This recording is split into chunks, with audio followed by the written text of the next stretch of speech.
महर्षि गौतम के लिए ही भगवान शिव ने अपनी जटाओं से गंगा जी की एक धारा प्रकट की। उस धारा का नाम गोदावरी। त्र्यंबकेश्वर में जहाँ ऊपर ब्रह्मगिरी है, वहां से भगवान शिव की जटाओं का चिन्ह है, वहीं से गंगा जी प्रकट है। पुराणों में बहुत भारी महिमा है गोदावरी गंगा की। ये भागीरथी गंगा, गोदावरी गंगा एक ही है, बस ये हिमालय से प्रकट हुई है, उस सही पर्वत से प्रकट हुई है। पुराणों में गोदावरी की महिमा बहुत भारी है। गोदावरी परिक्रमा की महिमा है। राम जी गोदावरी के तट पर रहे।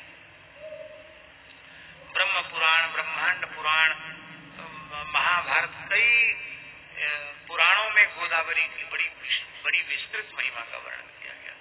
और अपने वैष्णव परंपरा में तो जो टकसाल पूछी जाती है उसमें परिक्रमा पूछी जाती है। रामानंद संप्रदाय विशेषकर आपकी परिक्रमा क्या है, तो कहते गोदावरी परिक्रमा। क्या कहते हैं? तो पहले तो सभी वैष्णव संत गोदावरी परिक्रमा करते थे। शिवोपासक संत नर्मदा परिक्रमा करते थे। वैष्णव संत सब गोदावरी परिक्रमा करते थे।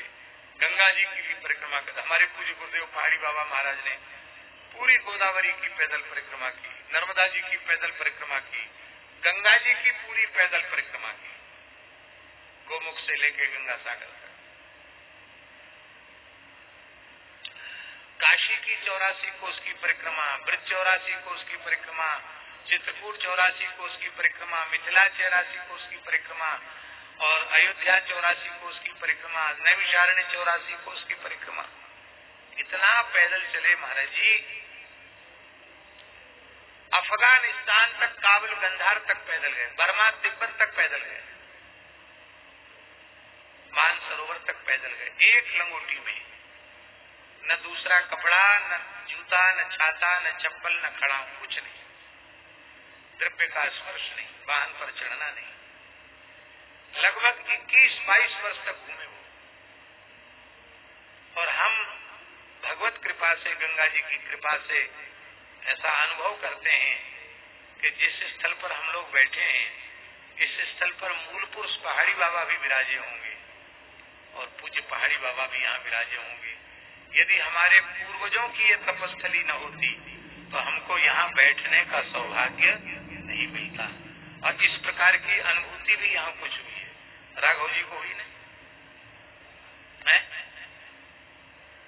हाँ, राघव जी को यहाँ, राघव जी जब शुरू में आए थे तब वो स्थल अभी भी है जहाँ इनको अखंड अग्नि की धूना पर मूल पुरुष पहाड़ी बाबा की अनुभूति।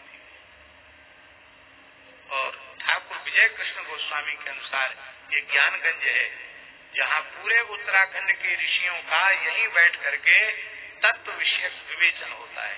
इसको उन्होंने ज्ञानगंज माना।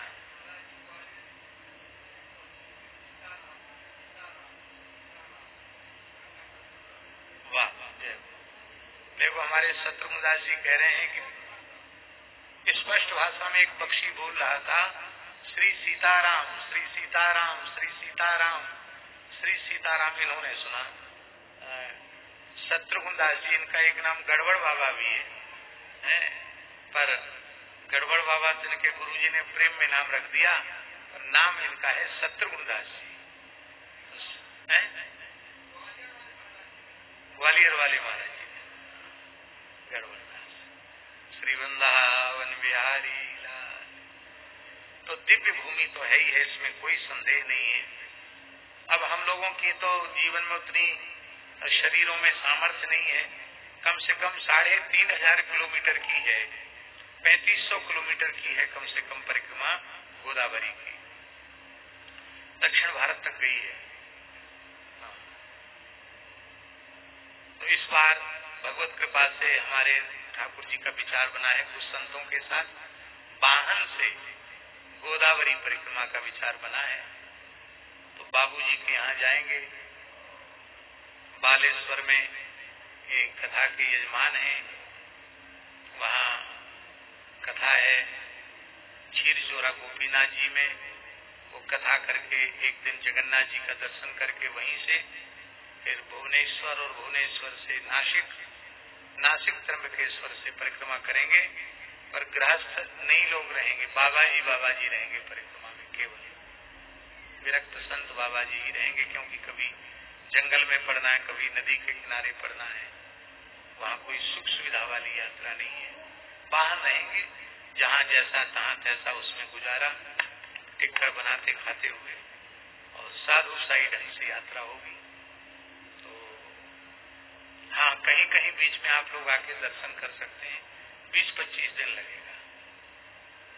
और ये सीता शरण जी हैं, पवन जी हैं, सरजूदास जी हैं, ये तो मंडली में ही हैं, तो चल सकते हैं।